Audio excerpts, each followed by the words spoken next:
In the history of murder, and there is, regrettably, a long and detailed history of murder in the annals of human violence, certain cases stand out not because they are the most violent or the most sensational, but because they challenge something fundamental about how we understand crime, how we understand motive, how we understand the psychology of a killer, how we understand the patterns and logic that underlie criminal behavior.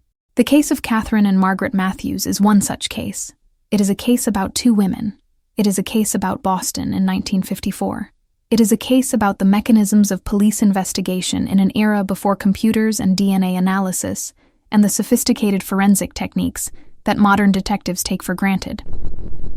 It is a case about the way that two deaths occurring in close temporal proximity can seem to suggest a connection that may or may not actually exist. But it is also something more than that. It is a case about the way that coincidence and connection can blur together, about the way that similar events can suggest a pattern that might not exist, about the way that an entire theory of a crime can be built on a foundation that turns out to be less solid than it appeared. This is the story of Catherine and Margaret Matthews. This is the story of two identical twin sisters. This is the story of a murder committed in Boston in the autumn of 1954, followed by another murder just 48 hours later. This is the story of an investigation that consumed resources and attention, and yet ultimately failed to produce justice. This is a story about what happens when two crimes seem connected, but refuse to provide the logical explanation that investigation requires. Catherine and Margaret Matthews were identical twins. They had been born on the same day in 1926, descended from the same parents, emerged into the world wearing the same face. Throughout their lives, they had been mistaken for each other with a frequency that would have become tiresome to most people, but which they seemed to accept with the weariness of those who understand that their own identity will always be somewhat ambiguous, always somewhat shared. Friends had confused them. Family members had occasionally called them by the wrong name. There were moments when even their own parents struggled to distinguish one from the other, particularly as the twins grew older, and their physical resemblance to each other remained nearly perfect. Their father would sometimes call them by the wrong name across a dinner table. Their mother would occasionally send a letter to the wrong address, because she had confused which twin lived where. But the twins themselves seemed to have developed an almost supernatural ability to sense each other's emotions and thoughts. People who knew them spoke of the way they could finish each other's sentences, the way they seemed to know what the other was thinking even when they had been separated. This is a phenomenon that has been documented in twins throughout history, a kind of psychic connection that exists within the bond between identical siblings. They were 28 years old in 1954. They had lived their entire lives as twins.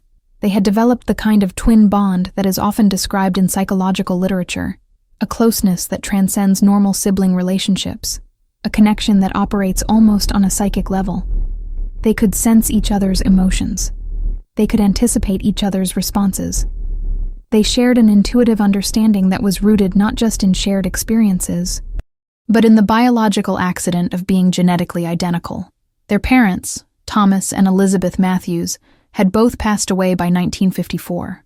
Thomas had died in 1948 of a heart attack. Elizabeth had died in 1952 of cancer. The death of their parents had drawn Catherine and Margaret even closer to each other. They were orphans in a sense, young women without immediate family beyond more distant relations. They had become each other's primary family, each other's closest relationship. Yet despite their closeness, their lives in 1954 had diverged in certain ways. Catherine lived in an apartment on Marlborough Street in the Back Bay neighborhood of Boston. She worked as a secretary at a prestigious law firm located on State Street in downtown Boston. She had a quiet life, a steady job, friends who knew her and appreciated her. She was described by people who knew her as serious and thoughtful, somewhat reserved, the kind of person who formed deep friendships, rather than numerous casual acquaintances. Catherine had cultivated what people in 1954 would have called a respectable life. She attended church regularly. She participated in book clubs. She had friendships with other women who worked in professional settings. She was well liked at the law firm where she worked. Her employers respected her work ethic and her dedication. She was the kind of woman whom people described as quiet and reliable and dependable. But Catherine had never married. She had no romantic relationships that anyone was aware of. She seemed to have accepted the role of unmarried professional woman, with a grace that suggested this was exactly the life she wanted, rather than a compromise or a settling for less than she desired. Margaret lived several blocks away, also in Back Bay, but her life was structured differently. She worked as a nurse at Massachusetts General Hospital, one of the most prestigious medical institutions in Boston. She had shifted schedules, working various hours depending on the demands of the hospital. Her work was more physically demanding than Catherine's, her hours more irregular. She came home sometimes in the early morning hours, exhausted from a night shift. She came home sometimes in the early evening, having worked a day that had started before dawn. She had been dating a man named Arthur Whitmore, though the relationship was not serious, according to Margaret's recollections in the weeks before her death. Arthur was a physician at the same hospital where Margaret worked. He was charming and intelligent, and had shown romantic interest in Margaret. But Margaret seemed to be ambivalent about the relationship, according to friends who had spoken with her in the months before her death. She had mentioned that Arthur was pressuring her to become more committed to the relationship, to make decisions about marriage and future plans. Margaret had expressed to friends that she was not sure she was ready for such commitment. Margaret was described by those who knew her as more outgoing than Catherine, more willing to socialize, more comfortable in public situations. She had a wider circle of friends. She seemed to enjoy social gatherings. She was known to frequent bars and clubs in Boston in the evening when she was not working at the hospital. She was sociable in a way that Catherine was not. Yet despite these differences, despite the divergent paths their lives had taken, they remained intensely connected. They spoke on the telephone regularly. They visited each other frequently. They maintained the closeness that twins often cultivate throughout their lives. On weekends, they would often spend time together, perhaps going out for dinner or attending events in Boston. They were sisters in the deepest sense, bound not just by blood and genetics, but by a bond of affection and loyalty that seemed almost spiritual in its intensity. In September 1954, neither Catherine nor Margaret had any way of knowing that their lives were about to end. Neither had any indication that violence was coming.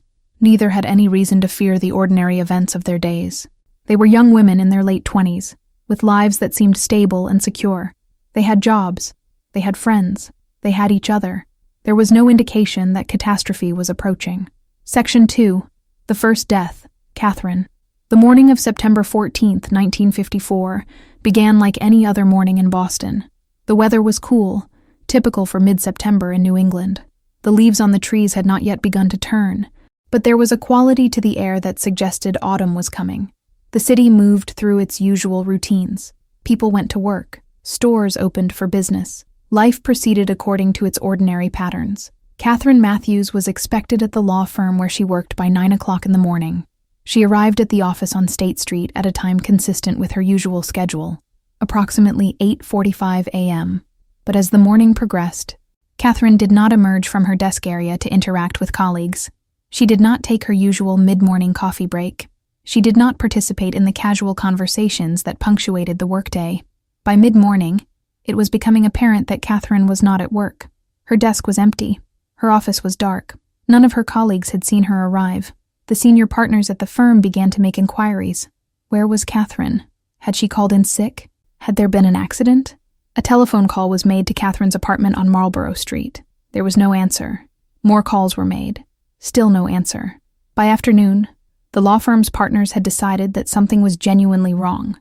One of the senior partners, a man named Robert Ashford, decided to take matters into his own hands.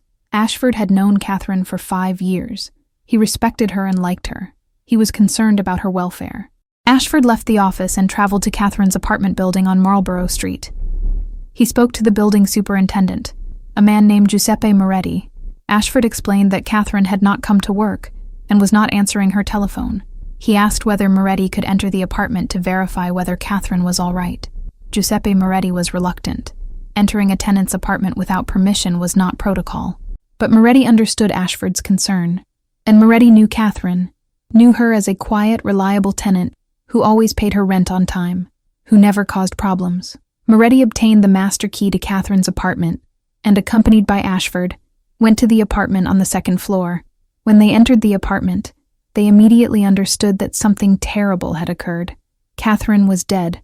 She lay on the floor of her bedroom, her body in an advanced state of rigidity, consistent with significant time having passed since death. Her face was discolored. Her eyes were open, staring fixedly in one direction. Around her neck were the marks of strangulation, deep bruises, suggesting that significant force had been applied to her throat, suggesting that whoever had strangled her had maintained pressure until consciousness ceased, and then until death occurred. Giuseppe Moretti immediately left the apartment and vomited in the hallway, overwhelmed by the sight of death. Robert Ashford stood in the apartment, attempting to process what he was seeing. The immediate reaction was to call the police. The Boston Police Department received the call at approximately 3:45 p.m. on September 14, 1954. Officers were dispatched to the address on Marlborough Street. The police arrived within 20 minutes. The scene was immediately recognized as a homicide scene. Detectives were called. The medical examiner was called. The machinery of a murder investigation began to move forward. Detective Captain William Harrington was assigned to lead the investigation into Catherine's death. Harrington was 45 years old. He had been with the Boston Police Department for 20 years. He had investigated dozens of murder cases during his career. He had worked homicides that were relatively straightforward, crimes of passion, murders rooted in obvious motives, and he had worked homicides that were more mysterious and complex. Harrington had a reputation for meticulousness. He was known for his skepticism and his refusal to accept easy explanations for crimes when evidence suggested something more complicated. When Harrington arrived at Catherine's apartment, he immediately recognized that this was not a simple crime. The apartment showed signs that suggested a struggle had occurred. Furniture was overturned. Items on shelves had been displaced. Yet nothing appeared to have been stolen. Catherine's purse was still present. Valuables that were visible on shelves and surfaces remained undisturbed. This suggested that the crime was not motivated by robbery. This suggested that the killer had not been searching for money or valuable items. This suggested that the crime was motivated by something else, something rooted in personal violence, something connected to Catherine herself, something rooted in motive rather than opportunity. The medical examiner, Dr. Abraham Feldman, arrived at the apartment and began his preliminary examination of the body. Dr. Feldman had been the medical examiner for Boston for 15 years. He was thorough and methodical in his examinations. He examined the body for evidence of the cause of death. He looked for defensive wounds that might suggest that Catherine had fought with her attacker. He looked for evidence of sexual assault. He looked for any indication of how long Catherine had been dead. Dr. Feldman's preliminary assessment was that Catherine had been killed by strangulation. The bruises around her neck were consistent with manual strangulation. Hands applied to the throat. Pressure maintained. The victim's life extinguished. There was no indication of a garrote or other tool being used. The killer had used his or her hands. The time of death was more difficult to establish with precision, based on the level of rigor mortis, based on the degree of body discoloration, based on other post-mortem changes that had occurred. Dr. Feldman estimated that Catherine had been dead for approximately 18 to 24 hours. This meant she had likely been killed sometime in the late afternoon or evening of September 13th, or possibly in the very early morning hours of September 14th. Detective Harrington began the process of interviewing potential witnesses. He spoke with Giuseppe Moretti, the building superintendent. Moretti indicated that he had not seen Catherine since the previous day. Moretti had been working in the basement of the building for much of September 13th and had not been present in the hallways where he might have seen Catherine entering or leaving her apartment. Harrington spoke with neighbors on Catherine's floor. Had they heard anything unusual? Had they seen Catherine on September 13th? Had they noticed any unusual sounds coming from Catherine's apartment? The neighbors were questioned carefully, but their recollections were limited and unhelpful. Most had been at work during the day. Most had been unaware that anything unusual was occurring. One neighbor, Mrs. Helen Kowalski, who lived in the apartment next to Catherine's, reported that she had heard what sounded like a struggle sometime in the late afternoon of September 13th. She had heard sounds of furniture moving, sounds of things being knocked over, but she had assumed that Catherine was simply rearranging furniture or doing some kind of cleanup work. She had not considered that a violent crime might be occurring. Harrington interviewed Robert Ashford, the senior partner at the law firm. Ashford described Catherine as an excellent employee, reliable, conscientious, without behavioral problems of any kind. Ashford indicated that Catherine had never mentioned any personal troubles, any romantic problems, any conflicts with anyone. Ashford suggested that he knew of no one who would have wanted to harm Catherine. Harrington asked whether Catherine had been romantically involved with anyone. Ashford indicated that he was not aware of any romantic relationship. Catherine seemed to be unmarried and unattached. She had never mentioned dating anyone. She had never brought anyone to firm social events. She seemed to be a woman who was dedicated to her work and to her personal life, but without romantic entanglements. By evening of September 14th, the basic facts of the case had been established. Catherine Matthews had been murdered in her apartment sometime on September 13th, or in the early morning of September 14th. She had been killed by strangulation. The apartment had not been ransacked with the goal of theft. The crime appeared to be rooted in personal motivation rather than economic motivation. But who had killed Catherine? And why? These were the questions that would drive the investigation forward. Section 3. The investigation of Catherine's death. Over the days that followed Catherine's death, Harrington and his team of detectives worked methodically to establish the details of the crime. The apartment was photographed extensively. Fingerprints were taken from various surfaces. Evidence was collected according to the protocols of 1954. Fingerprint evidence from the apartment was compared to the fingerprints of known criminals in the Boston police database. No matches were found. If the killer's fingerprints were in the database, they could not be identified through fingerprint evidence alone. This was a significant setback in the investigation, as fingerprint evidence often provided the most direct link between a crime and a perpetrator. The murder weapon had been the killer's bare hands. No tool or weapon was recovered at the scene. The only evidence of the weapon was the bruising around Catherine's neck and the medical examiner's assessment that manual strangulation had occurred. Detective Harrington focused on establishing Catherine's movements in the days and hours before her death. He interviewed people who had seen Catherine on September 13th. Had she seemed concerned about anything? Had she mentioned meeting anyone? Had she expressed fear or anxiety about anything? Colleagues at the law firm indicated that Catherine had seemed normal on September 13th, the day before she was murdered. She had worked her usual hours. She had not mentioned anything unusual. She had not expressed any concern or fear. She had simply gone about her work with the usual quiet competence that characterized her professional life. What had Catherine done after work on September 13th? This was a crucial question, because if the murder had occurred in the late afternoon or evening of that day, it would have happened shortly after she left work, or shortly after she arrived home. Harrington attempted to trace Catherine's movements from the law firm to her apartment. He interviewed taxi drivers who worked the routes between downtown Boston and Back Bay. He attempted to determine whether any taxi driver had picked up a passenger matching Catherine's description. But no definitive answers emerged. Catherine might have taken a taxi. She might have taken the streetcar. She might have walked, without evidence of which method of transportation she used. It was impossible to establish whether she had been observed by anyone after leaving work. The investigation became focused on Catherine's personal relationships. Harrington believed that whoever had killed Catherine was likely someone she knew, someone she would have voluntarily admitted to her apartment, someone with whom she had some kind of personal connection. Harrington and his team interviewed Catherine's friends and acquaintances. They attempted to establish who Catherine spent time with, who was important in her life, whether there was anyone in her life who might have harbored resentment or anger toward her. What emerged from these interviews was a picture of a woman who was respected and liked by many people, but who did not have what could be described as close friendships beyond her relationship with her twin sister, Margaret. Catherine seemed to have built her life around her work and her relationship with Margaret. Her other friendships were pleasant, but somewhat superficial. This raised an obvious line of investigation. Had there been a conflict between Catherine and Margaret? Had there been some kind of disagreement or fight between the twins that might have motivated Margaret to harm Catherine? But this theory quickly seemed unlikely. Those who knew Catherine and Margaret spoke of the closeness between them, the intensity of their bond, the way they seemed to be devoted to each other. It seemed unlikely that Margaret would have killed her twin sister.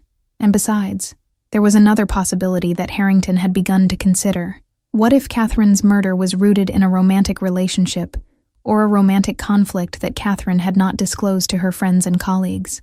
Section 4. The mysterious letter and the search for romantic connection. As investigators searched Catherine's apartment more thoroughly, they discovered a letter. The letter was handwritten. It was not in an envelope. It appeared to have been loose in a drawer in Catherine's bedroom. The letter was not signed. The letter did not identify its recipient. The letter appeared to have been written sometime before Catherine's death, though the exact date it was written could not be established. The letter was troubling because it expressed significant emotional intensity. The letter mentioned feelings of betrayal and hurt. The letter expressed anger at someone who had apparently hurt the writer. The letter mentioned promises that had been broken, commitments that had been violated, emotional pain that had been inflicted.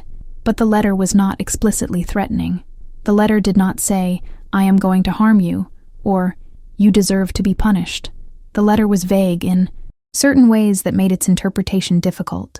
The letter could have been written by someone expressing strong emotions after a romantic relationship had ended badly, or the letter could have been written by someone who was planning to do harm and who was expressing their emotional motivation for violence in a veiled way. Detective Harrington showed the letter to handwriting experts. The experts indicated that the handwriting was shaky in places, which could indicate either emotional distress or old age or various other factors. The experts could not definitively identify the author of the letter based on handwriting analysis alone. Without a known writing sample from a specific suspect, the experts could not determine who had written the letter. Harrington faced a puzzle. Was this letter written by Catherine herself, expressing her own hurt and anger toward someone else? Or was this letter written by someone else and sent to Catherine? Or was this letter written by someone else and kept by Catherine for reasons of her own? If the letter was written by Catherine, then Catherine had been experiencing emotional pain. Catherine had felt betrayed by someone. Catherine had harbored anger and resentment toward someone. Who was this person?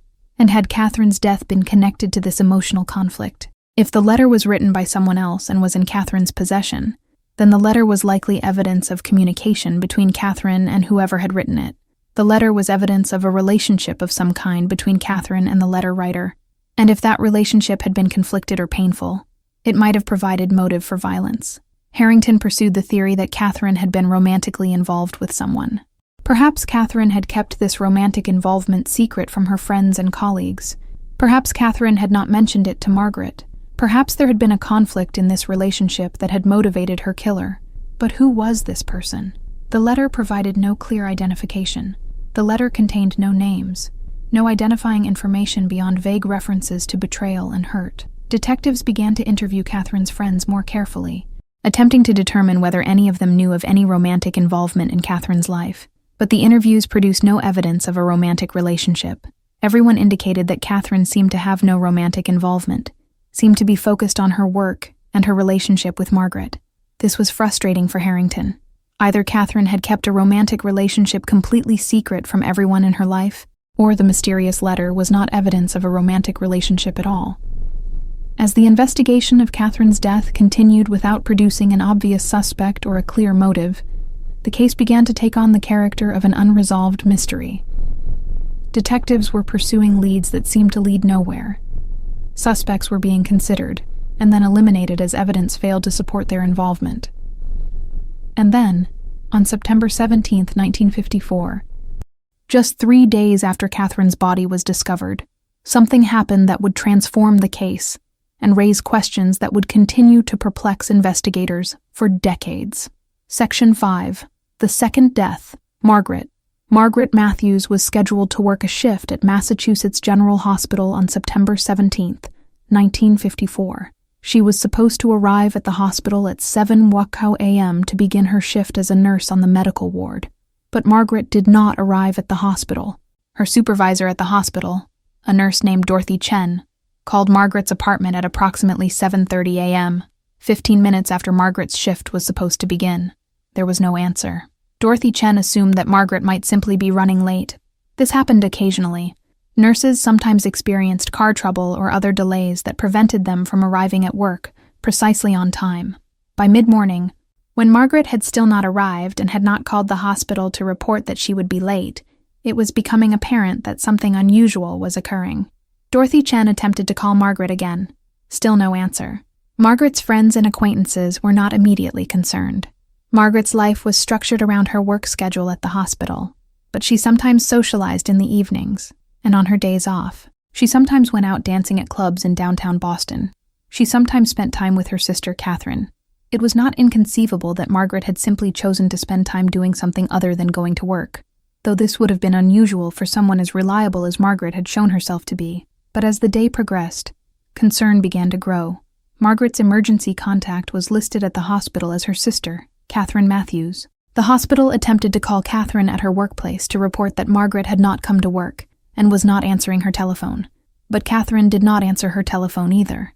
It did not occur to the hospital that Catherine was dead. It did not occur to anyone that the reason Catherine was not answering her telephone was because she had been murdered 3 days earlier, and was currently the subject of an active police investigation. By late afternoon of September 17th, it was becoming clear that something was wrong with both Catherine and Margaret. The hospital called the Boston Police Department to report that Margaret had failed to come to work and was not answering her telephone.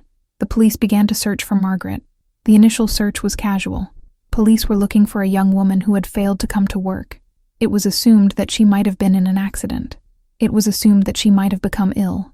It was assumed that some ordinary explanation would be found. Police went to Margaret's apartment. The apartment was locked. The superintendent was called. The superintendent entered the apartment with police. The apartment was empty. Margaret was not there. There was no indication of any struggle or disturbance. The search expanded. Police began asking people who knew Margaret whether they had seen her. Had she been out the previous evening? Had she mentioned going anywhere? Had she mentioned anything unusual? One person who was interviewed was Arthur Whitmore, the physician who had been dating Margaret. Arthur indicated that he had not seen Margaret on September 16th, or the morning of September 17th. He had seen her approximately a week earlier. They had spent time together, but the relationship was not particularly serious, and he had not been in contact with her in recent days. Where had Arthur been on September 16th and the morning of September 17th? Arthur claimed he had been at the hospital, working a shift in the emergency room. His presence at the hospital was confirmed by colleagues who corroborated his statement. As police searched for Margaret, the search began to expand into areas beyond Boston. Police began to suspect that if Margaret had not come to work, if she had not remained at her apartment, she might have traveled somewhere. She might have left Boston. But then, as afternoon turned to evening on September 17th, a discovery was made that would transform the investigation. Margaret's body was found in a vacant lot in the south end of Boston. The lot was approximately 2 miles from Margaret's apartment in Back Bay. The lot was approximately 3 miles from Catherine's apartment on Marlborough Street. Margaret was dead. She had been shot. A gunshot wound to her head had been the cause of death. The bullet had entered near her temple and had resulted in essentially instantaneous death. Margaret appeared to have died with minimal suffering. Unlike Catherine's death, which would have involved the prolonged physical experience of strangulation, Margaret's death appeared to have been accomplished with a single violent act. Section 6. The question that transformed everything. When the Boston Police Department understood that both Catherine Matthews and Margaret Matthews were dead, murdered within approximately 72 hours of each other, using different methods, in different locations, a question emerged that no Boston detective had encountered before in their professional careers. Was this one killer or two? Detective Captain William Harrington immediately understood the significance of what had occurred. He was now investigating not one murder, but two. And the two murders were potentially connected, though the nature of the connection was unclear. Harrington's first decision was to consolidate the investigation of Catherine's death and the investigation of Margaret's death into a single investigation. Harrington believed that investigating the two murders as a unified case might reveal connections that would not be apparent if they were investigated separately. But as Harrington and his team began to examine the two murders together, a puzzle emerged. Catherine had been strangled. Margaret had been shot. The method of murder was different. Catherine's apartment did not appear to have been ransacked or disturbed beyond the struggle that had occurred during her death. Margaret's body had been left in a vacant lot, quite different from Catherine's body being left in her own apartment. On the surface, these two crimes seemed to have little in common, but the temporal proximity, 72 hours between the two murders, suggested a connection. And if the murders were connected, if one killer had murdered both women, then the different methods were intriguing. Why would a killer murder one victim by strangulation and another victim by gunshot? One obvious answer was, the different methods made the crimes seem unconnected. The different methods suggested different killers with different approaches. The different methods could be a deliberate strategy by a single killer to avoid detection, by making the murders seem unrelated. But this suggested a level of planning and sophistication that was unusual. Killers typically acted in ways that were rooted in their own psychological makeup, in their own patterns of violence. To deliberately alter method to avoid detection suggested planning and calculation. Section 7. The Watch. Evidence that connected everything. In late October 1954, more than a month after Margaret's murder, a piece of physical evidence emerged that seemed to tie the two murders together conclusively. A watch was discovered in an abandoned building in the South End, not far from where Margaret's body had been found. The watch was brought to the police department. Detectives examined the watch. The watch was engraved on the back with initials, CM, Catherine Matthews. This was Catherine's watch. Catherine had been wearing this watch, presumably, at the time of her death on September 13th. Catherine's watch had somehow ended up near the location where Margaret's body had been discovered on September 17th. How had Catherine's watch ended up in this location? The apartment where Catherine had been murdered was miles away. Margaret's body had been found in the South End. How had Catherine's watch traveled from her apartment to the South End? The only logical explanation was that the killer of Catherine had taken the watch from Catherine's body, or Catherine's apartment after the murder on September 13th. The killer had kept the watch for 4 days. The killer had then left the watch near the location where Margaret's body was discovered on September 17th. But why would the killer leave Catherine's watch at the location where Margaret's body was found? There were several possibilities. Perhaps the killer had lost the watch accidentally while positioning Margaret's body. Perhaps the killer had dropped the watch while fleeing from the scene. Perhaps the killer had deliberately left the watch as a way of claiming responsibility for both murders, as a way of establishing a connection between the two crimes, as a way of communicating to investigators that the two murders were related. This piece of evidence, Catherine's watch found near Margaret's body, transformed the investigation. Suddenly, the theory that two separate killers had murdered the two sisters became much less plausible. The watch suggested that one killer had murdered both women. The watch suggested that the killer of Catherine had specifically identified and targeted Margaret. The watch suggested that this was not coincidence or copycat killings, but deliberate, premeditated murder of both sisters. But the discovery of the watch raised as many questions as it answered. Who had taken the watch? Who had kept it for days before leaving it near Margaret's body? Who had killed both sisters? What was the motive powerful enough to drive someone to murder both twins within a period of just 4 days? Section 8. The expanded investigation. Harrington's systematic approach. With the discovery of Catherine's watch near Margaret's body, Detective Captain William Harrington reorganized the entire investigation. He appointed a task force of detectives. He assigned specific detectives to specific aspects of the investigation. He implemented a systematic approach to interviewing suspects and pursuing leads. Harrington's first priority was to establish a timeline of events. When exactly had Catherine been murdered? When exactly had Margaret been murdered? What had Catherine and Margaret been doing in the days before their deaths? Had they mentioned anything unusual? Had they expressed concern about anything? Had they seemed afraid? Detectives interviewed people who had been in contact with Catherine in the days before her death. Colleagues at the law firm were interviewed. Neighbors were interviewed. Friends were interviewed. The interviews produced a picture of a woman who seemed to have been living an ordinary life. She had gone to work. She had returned home. She had apparently spent time with her sister. There was nothing in the interviews that suggested Catherine had been aware of any danger or any conflict in her life. Similarly, detectives interviewed people who had been in contact with Margaret in the days before her death. People at the hospital were interviewed. Friends were interviewed. Arthur Whitmore was interviewed again. The interviews produced a picture of a woman who seemed to have been living an ordinary life. She had worked her shift at the hospital. She had socialized with friends. There was nothing that suggested Margaret had been aware of any danger or any impending conflict. But what about the days between Catherine's murder on September 13th and Margaret's murder on September 17th? What had Margaret been doing during those 3 days? Had Margaret been aware that her sister was dead? Had Margaret suspected something?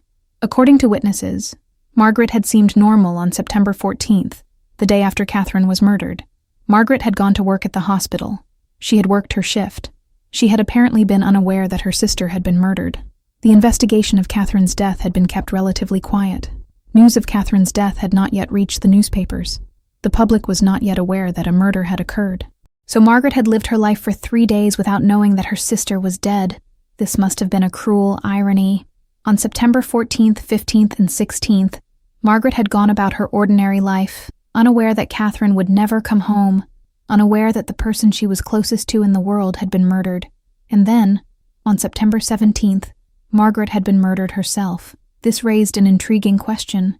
Had the killer murdered Margaret before the newspapers began to report Catherine's death? Had the killer murdered Margaret, and then Margaret's body had been discovered, and only then had the news of Catherine's death become public knowledge? Actually, this timeline seems reversed. Margaret was not discovered dead until late in the day on September 17th. The newspapers had not reported Catherine's death until September 15th or 16th, depending on which newspaper and which edition. So Margaret had likely been aware that Catherine was dead. If Margaret had known that Catherine was dead, had she been afraid? Had she suspected that her sister's death was connected to something that she herself was involved in? Had Margaret recognized in the circumstances of Catherine's death something that made her fear for her own safety? Or had Margaret not believed that Catherine's death was anything she needed to worry about? Had Margaret assumed, perhaps, that Catherine's death was the result of a robbery or a random attack? Had Margaret not suspected that she herself might be in danger?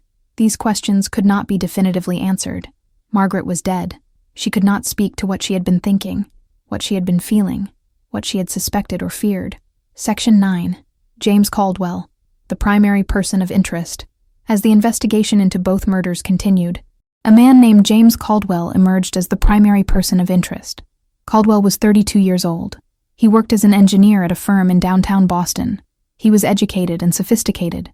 He was apparently charming and knew how to conduct himself in social situations. How had James Caldwell become connected to the investigation? The connection emerged through multiple interviews. Several people interviewed indicated that they had seen Catherine and James Caldwell together on social occasions.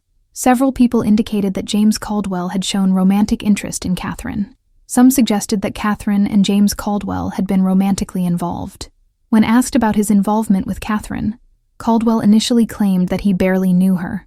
When confronted with evidence that multiple people had seen him with Catherine, Caldwell changed his story. He acknowledged that he knew Catherine, that they had socialized together, that they had spent time together, but he claimed that any romantic involvement had been brief and had been mutually terminated. Detectives pressed Caldwell on the details of his relationship with Catherine. When had he met her? How long had the relationship lasted? How had the relationship ended? Caldwell was evasive. He provided vague answers. He suggested that the details were personal and that he was embarrassed to discuss them. The detectives also asked Caldwell about Margaret. Did he know Margaret Matthews? Had he met Catherine's sister? Caldwell indicated that he had met Margaret once or twice, that he knew she was Catherine's twin sister, but that he did not have any real relationship with her. Caldwell was asked to account for his movements on September 13th, the day of Catherine's murder. Caldwell claimed that he had been at his office on September 13th during the day. He claimed that he had gone to a bar after work on September 13th and had spent the evening there. He provided the names of bartenders and other patrons who he claimed could verify his presence at the bar. When detectives checked Caldwell's story, they found inconsistencies. The bartender at the bar Caldwell named did not clearly remember seeing Caldwell on September 13th. One person who Caldwell had claimed was with him at the bar indicated that he did not remember seeing Caldwell there on that particular evening. But the evidence against Caldwell was circumstantial. There was no direct evidence placing him at Catherine's apartment on September 13th. There was no physical evidence linking him to the murder. There was no confession. When pressed further, Caldwell acknowledged receiving letters from Catherine. Caldwell indicated that the letters had expressed emotional pain, but he claimed that Catherine had been expressing disappointment about personal matters that were not connected to him. He claimed that Catherine had mentioned conflicts with other people, but he could not or would not provide details about what Catherine had written. Could one of the letters from Catherine be the mysterious, unsigned letter that had been found in Catherine's apartment? It seemed possible, but Caldwell denied writing any letters to Catherine. He denied that any of the letters found in Catherine's apartment had been written by him. Without definitive evidence, Harrington could not arrest James Caldwell. Without a confession or definitive physical evidence, Harrington could not charge him with the murders. So the investigation continued, with James Caldwell remaining a person of interest, but without being formally charged with any crime. Section 10. The copycat theory emerges. As weeks passed and the investigation continued without producing an arrest, a theory began to circulate among investigators and in the Boston newspapers. What if the two murders were not the work of a single killer, but rather the work of two separate killers? What if Catherine's murder had been committed by one person on September 13th for one set of reasons? And what if Margaret's murder had been committed by a different person on September 17th? Inspired by the publicity surrounding Catherine's death, this theory had certain appeal. It explained why the two murders had been committed with different methods. It explained why the two murders had occurred in different locations. It explained why the investigation had not yet produced an arrest, despite extensive investigation. The copycat theory suggested that the killer of Margaret had read about Catherine's death in the Boston newspapers. The killer had been fascinated or intrigued or excited by the details of Catherine's murder. The killer had decided to commit his own murder, selecting Margaret as a victim, perhaps specifically because she was the twin sister of a recently murdered woman. But the copycat theory faced a significant obstacle: the discovery of Catherine's watch near Margaret's body. How could Catherine's watch end up near Margaret's body if two separate killers had committed the two murders?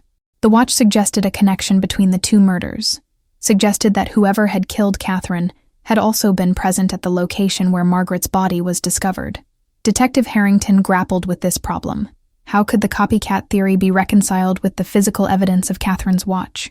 One possibility was that the killer of Margaret had somehow obtained Catherine's watch.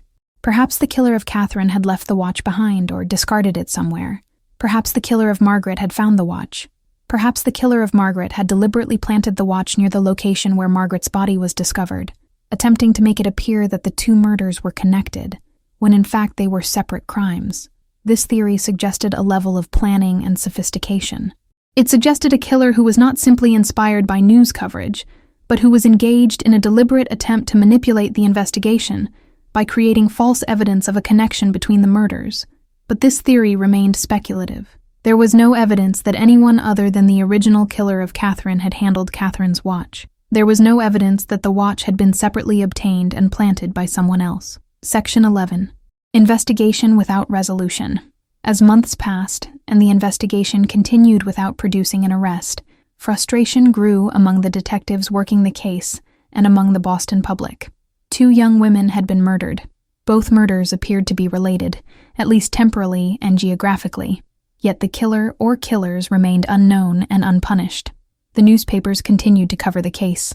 Journalists speculated about the killer. Journalists discussed theories. The public remained fascinated by the mystery. But as the investigation moved into 1955, as months had passed without an arrest, as new leads were not emerging, and old leads were being exhausted, the intensity of the investigation gradually decreased. Other crimes demanded police attention. Other murders required investigation. Resources that had been devoted to the Matthews case were redirected to other investigations. By the middle of 1955, nearly 9 months after the murders, the Boston Police Department had formally suspended active investigation into the case. The case was officially listed as unsolved. The case remained open. Any new evidence or new leads would be pursued, but the intensive daily investigation that had characterized the months immediately following the murders had ended. James Caldwell remained the primary person of interest, but without evidence sufficient to charge him, he was never arrested for the murders. He continued to live in Boston, continued to work as an engineer, continued his life while remaining under suspicion, but never being formally charged with any crime. Section 12. The Mysterious Letter. Further Analysis and Theories. As months and then years passed, investigators periodically returned to the mysterious unsigned letter that had been found in Catherine's apartment. The letter remained one of the most puzzling pieces of evidence in the case. In 1956, a retired detective named Frank McCarthy was brought in to re-examine the case file and provide fresh perspective. McCarthy was experienced in cold cases, and in cases where evidence seemed resistant to clear interpretation. McCarthy spent considerable time analyzing the letter. McCarthy proposed a theory that differed from the initial interpretation of the letter. McCarthy suggested that the letter had not been written by a man expressing emotional pain about a romantic relationship with Catherine. Instead, McCarthy suggested that the letter might have been written by Margaret. McCarthy's theory was that Margaret had written the letter to someone, possibly James Caldwell or another man, expressing anger and betrayal. Catherine, finding the letter, might have been intending to talk to Margaret about it, or to intervene in whatever situation had prompted the letter's writing. But McCarthy's theory was speculative and could not be definitively proven. Without additional evidence, without a known sample of Margaret's handwriting in the letter's style and emotional state, the theory remained one possibility among several others. Other investigators suggested that the letter might have been written by Catherine herself, expressing her own feelings about a failed romantic relationship. Other investigators suggested that the letter might have been written by someone else entirely, someone with whom neither Catherine nor Margaret had had any direct contact. The letter remained mysterious, its authorship unresolved, its meaning ambiguous, its relevance to the murders unclear. Section 13. The Watch. Continuing Mystery. The discovery of Catherine's watch near Margaret's body remained one of the most significant pieces of physical evidence in the case.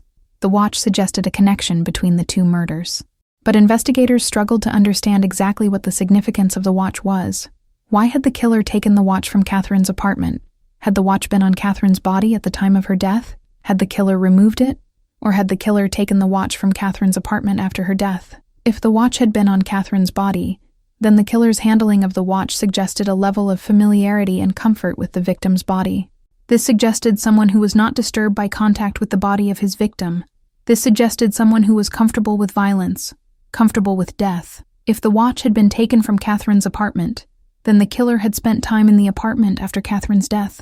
The killer had searched the apartment. The killer had found the watch. The killer had taken it. Why had the killer kept the watch for 4 days before leaving it near Margaret's body? Was the watch worn by the killer during those 4 days? Or was the watch kept safely somewhere, in the killer's possession, but not on his person? And why had the watch been left near Margaret's body? Was this deliberate communication, the killer claiming responsibility for both murders by leaving evidence of the first murder at the scene of the second murder? Or was this careless error, the killer losing the watch accidentally, forgetting that it was in his possession? These questions remained unanswered. Section 14. Years of Cold Case Investigation. In 1968, the Boston Police Department established a cold case unit, a unit dedicated to investigating crimes that remained unsolved after a significant period of time. The case of Catherine and Margaret Matthews was among the cases selected for revisitation by the cold case unit. Detectives who had not been involved in the original investigation examined the case file. They attempted to bring fresh perspective to evidence and theories that had been examined dozens of times before. The cold case investigators re-examined Catherine's watch. They re-examined the mysterious letter. They re-examined statements from witnesses and suspects. They attempted to determine whether any new evidence or new interpretation of existing evidence might provide a breakthrough. But the investigators found themselves limited by the passage of time. Witnesses had died or become unreachable. Memory of events from 1954 had degraded. Physical evidence had been lost or misplaced. The case, despite the dedicated efforts of the cold case unit, remained fundamentally unsolved. In 1975, more than 20 years after the murders, the case remained unsolved. The Boston Police Department continued to treat it as an open case, but new investigation was limited. Section 15. Modern reconsideration and forensic advances. In recent decades, as forensic science has advanced dramatically, the case of Catherine and Margaret Matthews has occasionally been revisited. Investigators have attempted to determine whether modern forensic techniques, DNA analysis, genealogical databases, advanced fingerprint matching, might provide new insights into the case. However, the original case files from 1954 have been partially lost or degraded over the years. Physical evidence from the crime scenes, clothing, biological material, potential DNA samples, has been discarded or lost in the decades since the murders. Catherine's watch, the most significant piece of physical evidence, remains in evidence at the Boston Police Department. The watch has been preserved, but attempts to extract DNA evidence from the watch have been largely unsuccessful.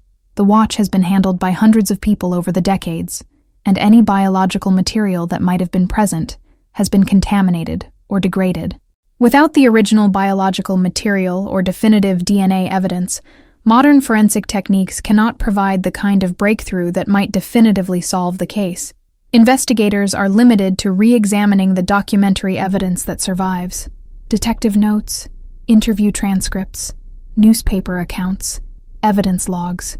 From this documentary evidence, various modern investigators have theorized about what might have happened. Some have maintained that James Caldwell was likely the killer, despite the lack of definitive proof. Some have suggested that the killer was someone entirely different, someone who was never seriously considered as a suspect in 1954. Some have suggested that the theory of copycat murders might have merit, that Margaret's killer might not have been the same person who killed Catherine. But none of these theories have been definitively proven. The case remains open, but essentially unsolvable with the evidence that exists. Section 16. The impact on criminal investigation. Despite remaining unsolved, the case of Catherine and Margaret Matthews had significant impact on the way police departments approached murder investigations. The case introduced questions about copycat murders that had never been systematically examined before. The case introduced investigators to the theoretical possibility of coordinated attacks, the deliberate murder of multiple people connected by family relationships. Criminal psychologists and forensic specialists studied the case. They published papers analyzing the murders. They presented the case to law enforcement professionals as an example of investigative challenges. The case became part of the curriculum in criminal investigation training programs. The case also became part of popular culture. Writers and filmmakers would be inspired by the basic facts of the case. Identical twins murdered within 48 hours of each other, different methods, ambiguous connection. Fictional adaptations would explore different theories about what might have happened.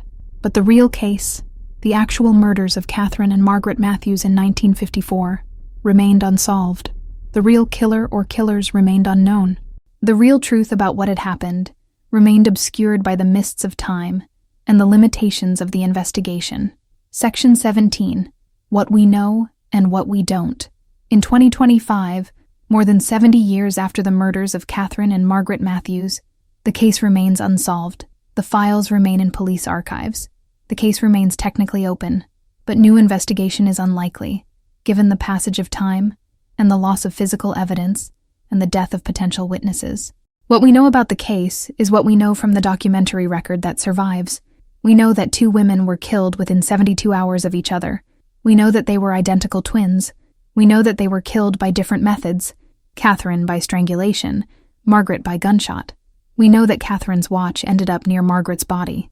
We know that various suspects were investigated and questioned, but no arrests were made. We know that the case became significant in the history of criminal investigation because it introduced questions about copycat murders and coordinated attacks.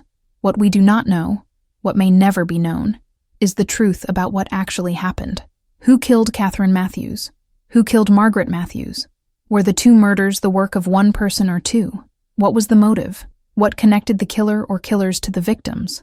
How much suffering did the victims experience? What were their final thoughts? These questions remain open. These questions remain unresolved. The mystery of the Matthews twins endures, a case that continues to perplex investigators and continues to fascinate the public more than 70 years after the murders occurred. Section 18. The symmetry that remains unexplained. The case of Catherine and Margaret Matthews remains one of Boston's most famous unsolved murders. It remains a reminder that some crimes, no matter how thoroughly investigated, no matter how carefully evidence is collected and analyzed, may never yield their secrets. The symmetry of the deaths, 2 sisters, 2 different methods, 2 different locations, yet connected by temporal proximity and physical evidence, suggests a pattern that the investigation was unable to resolve into a clear truth. Catherine lived her life as a quiet, serious woman dedicated to her work. Margaret lived her life as a more outgoing, social woman seeking connections with others. Yet they remained bound to each other by the mystical connection that exists between identical twins. And then, within the space of 4 days, both of their lives were violently ended. For those who knew Catherine and Margaret, their deaths represented a loss not just of 2 individuals, but of a unique relationship, a unique bond that could never be replicated or recovered. The world lost not just 2 women, but a complete, integrated unit of humanity, the twin sisters, together forever. The case remains a mystery, the truth remains hidden, and the questions that emerged in 1954 continue to echo through the years, unanswered and perhaps unanswerable.